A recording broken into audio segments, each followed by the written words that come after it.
Jadi pertama ada dua kantor KUA, kantor urusan agama di Sulsel ini sudah mereka sudah dibintek semua. Terutama di KUA Biringkadaya itu seluruh ASN-nya itu sudah dibintek, mulai dari Promopis sampai Penghulu, Penyuluh, pada KUA sudah berapa kali? Bahkan sudah lebih 4 kali setiap orang parameternya, gitu ya. Kemudian begitu juga yang ada di kantor KUA Ujung Hulu, itu semua sudah sementara ini dilakukan bintek, mereka semua dibintek, dikirim ke Jakarta untuk ikut pelatihan ya, dibintek. Jadi penguatan SDM itu. Lalu kemudian juga dari segi penampilan sarana sudah disiapkan semua.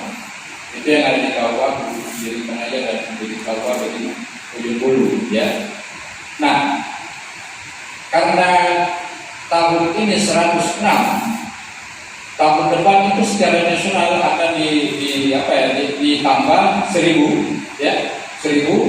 Kemudian 2023 tambah lagi 1000, 2024 tambah lagi 1000. Jadi total kantor KUA se-Indonesia tahun 2024 itu 3.106 KUA yang direvitalisasi.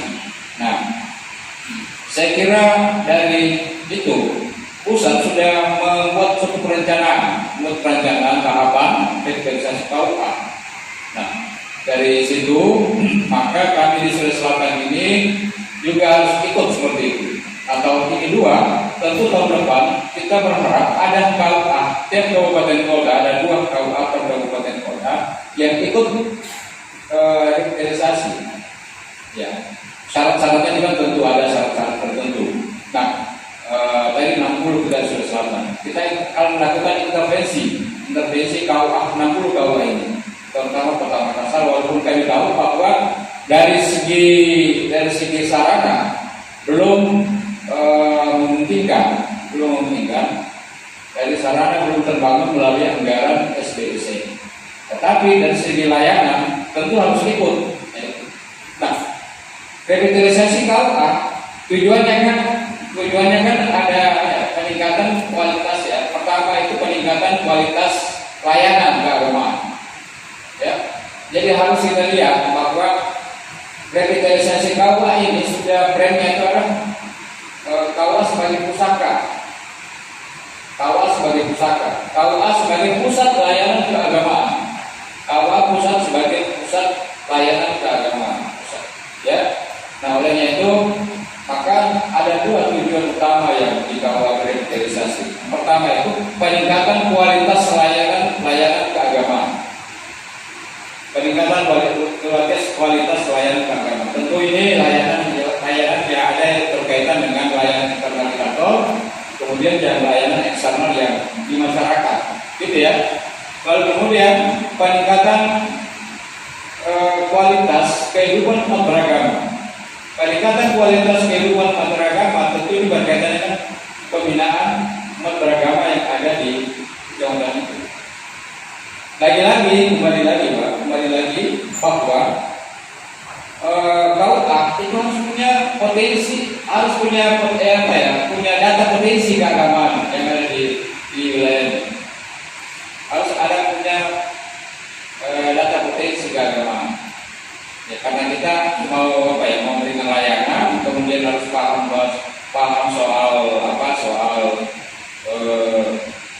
umat beragama, layanan kualitas, peningkatan kualitas kehidupan umat beragama.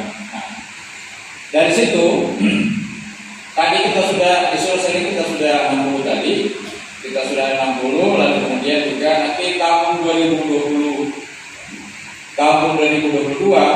kita ada program FGD di kantor KUA yang 60 itu. Kita programkan FGD di 60 kantor KUA.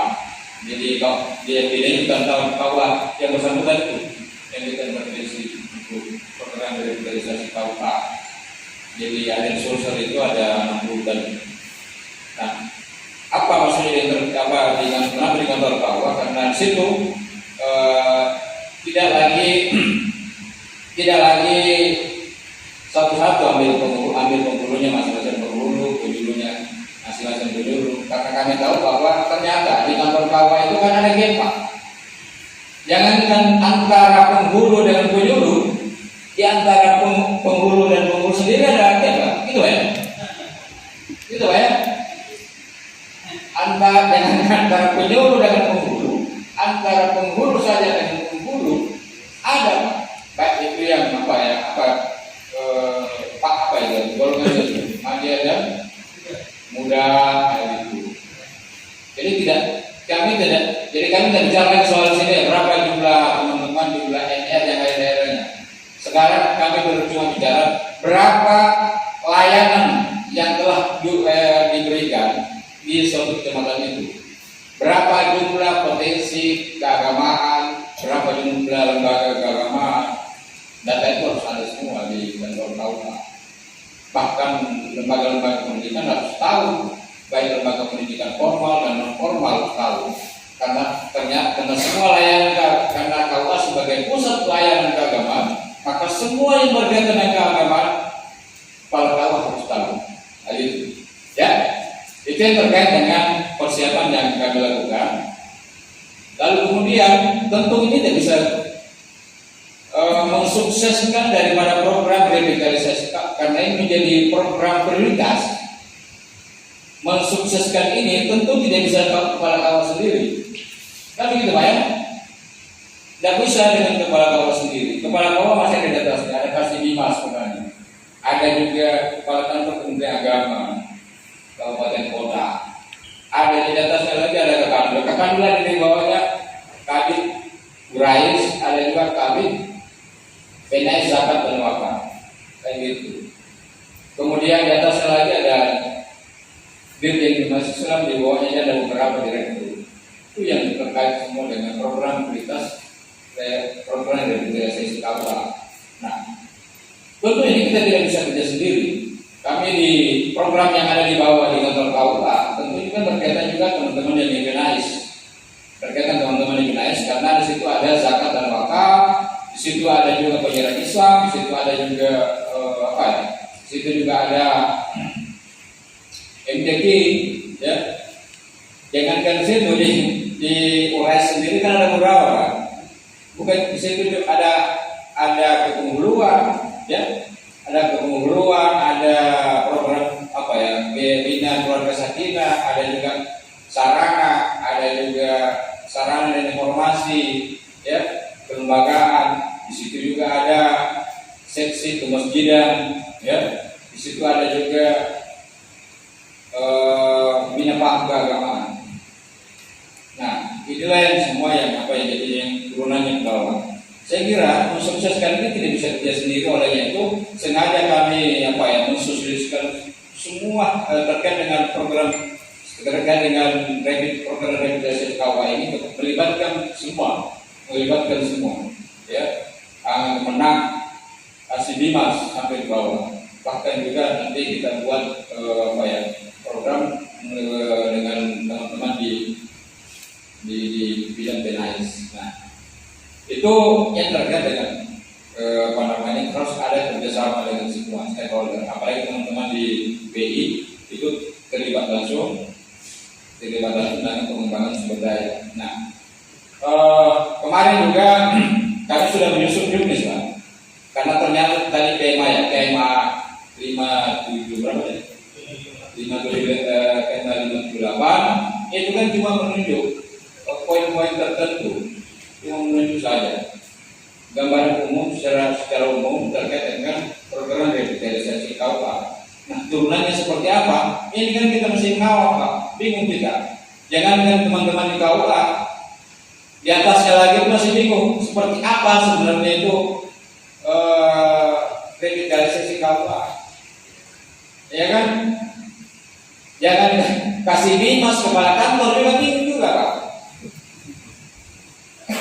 Karena kita cuma bicara, saya bicara, tidak ada alat ukur yang kita juknis yang kita gunakan. Tidak ada juknis untuk mengontrol, untuk melakukan pembinaan, tidak ada juknis yang kita buat. Kemudian setelah ada juknis, tidak ada alat untuk menilai dan mengevaluasi, kan tidak ada lagi. Nah, kami di URAIS sudah bentuk itu, sudah buat di URAIS 2 minggu lalu kita sudah susun, juknisnya sudah ada.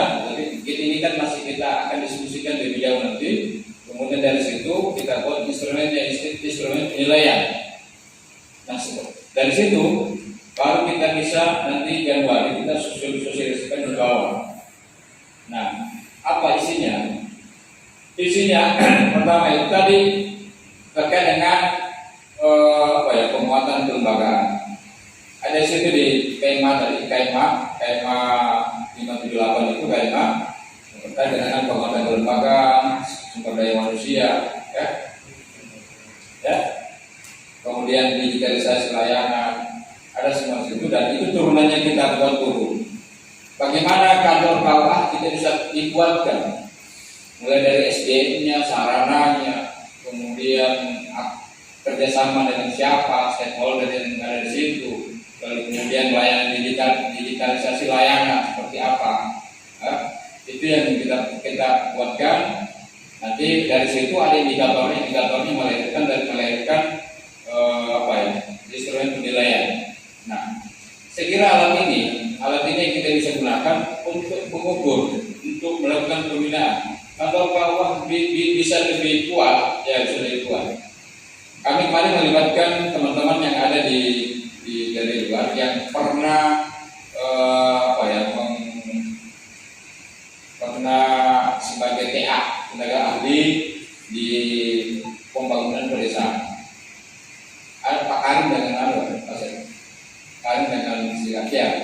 Saya pakai kemarin untuk menyusun juknis itu. Nah, inilah yang menyusun, kita dibantu untuk menyusun juknis kritisasi kawan. Karena begini Pak, kalau kita mau lihat kantor yang rapi dan tertib, sistemnya bagus. Coba Bapak ini ke kantor polisi, tentara, kesehatan, sangat rapi. Itu ya.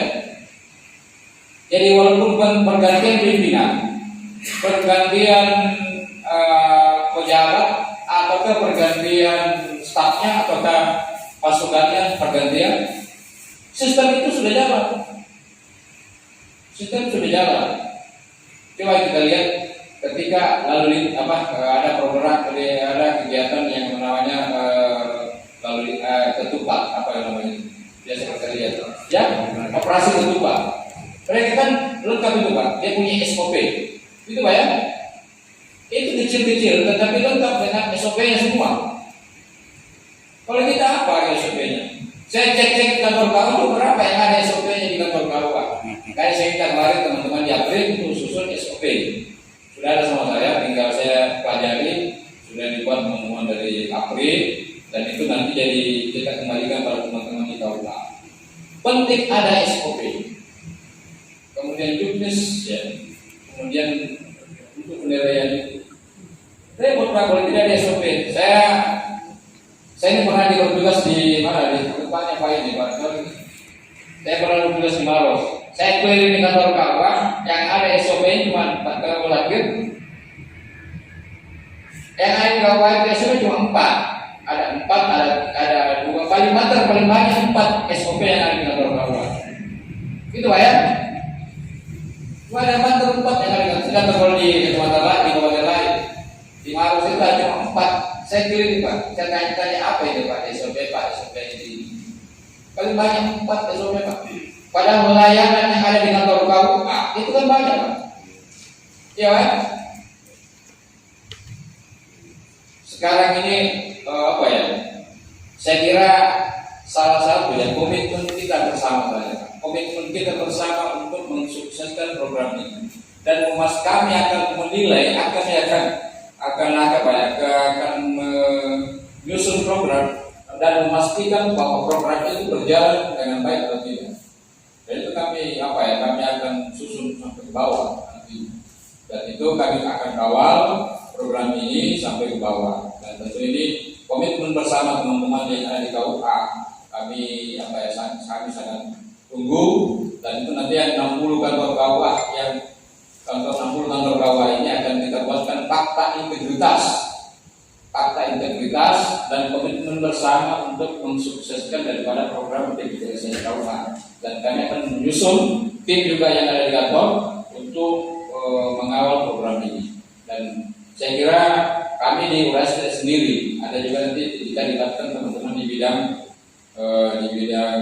PNAIS, karena juga punya program yang sama untuk dibawa, karena ada program zakat atau pembinaan keumatan, ya, ekonomi keumatan, bisa sampai ke kantor KUA. Nah, itu yang yang penting untuk kita kerjasama.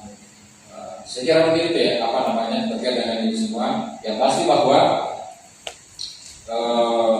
kantor KUA ke depannya ketika sudah direvitalisasi tentu akan ramai. Saya sudah berapa keliling kantor KUA. Saya kalau mau ke daerah, Pak Asep, Pak Ibrahim, saya cuma mau bertemu dengan teman-teman penghulu. Kalau teman-teman penghulu dan orang KUA, ini aja saya mau sampaikan dulu Pak, terkait dengan revitalisasi KUA. Dan soal lain.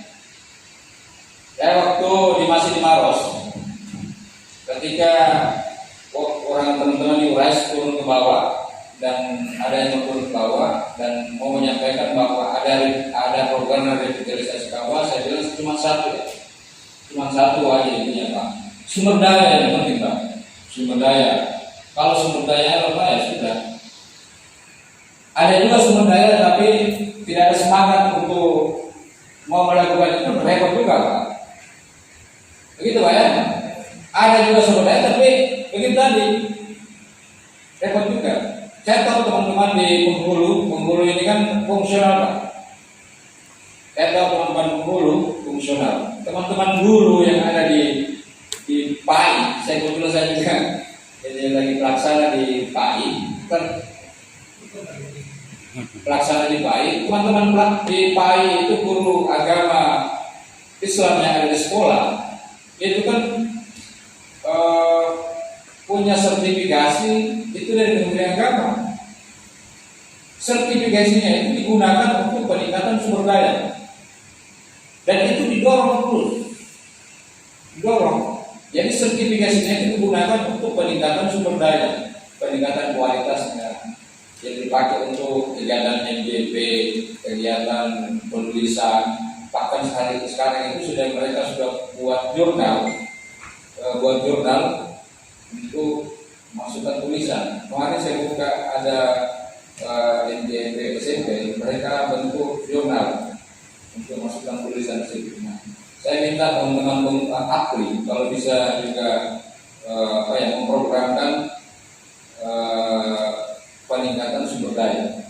Ini kan sumber daya di teman-teman penghulu. Saya juga minta kemarin teman-teman di para Rupai itu kalau bisa jangan tertutup cuma di para guru-guru, tapi bisa mungkin di-share juga nanti diminta tulisan dari teman-teman dari para penghulu, karena itu juga menjadi salah satu syarat untuk kenaikan pangkat kredit ya. Nah, itu ya, saya kira itu kedepannya bisa. Nah, itu mungkin yang saya sampaikan pada kesempatan ini terkait dengan program prioritas daripada revitalisasi KUA. Yang pasti bahwa teman-teman di KUA ini paham sebenarnya yang apa dilakukan. Tinggal sebenarnya dilurus-luruskan sedikit Pak. Ya, tinggal diluruskan karena itu sudah menjadi kegiatan sehari-hari teman-teman yang sudah bertahun-tahun melakukan itu. Ya, hanya tinggal diberikan semangat, ya, disupport, kemudian dipaktikan kembali semangatnya, lalu kemudian diyakinkan bahwa kita ini bisa melakukan revitalisasi KUA. Kita ini bisa kerjasama dengan semua stakeholder yang ada di kantor, yang ada di kecamatan. Kita ini bisa setara dengan para camat-camat itu, kita setara dengan polsek dan rakyat itu. Jangan ada yang bilang, kita ini mereka yang mobil, kita yang motor. Ada juga yang minta gitu, Bapak minta tolong. Ada mobil, ada kendaraan Pak, ada kendaraan dinas untuk teman-teman kita di jauh ada pengurusan apa semua khusus keterangan dinas KUA peragama. Sekali lagi ya, sampaikan demikian. Assalamualaikum warahmatullahi wabarakatuh.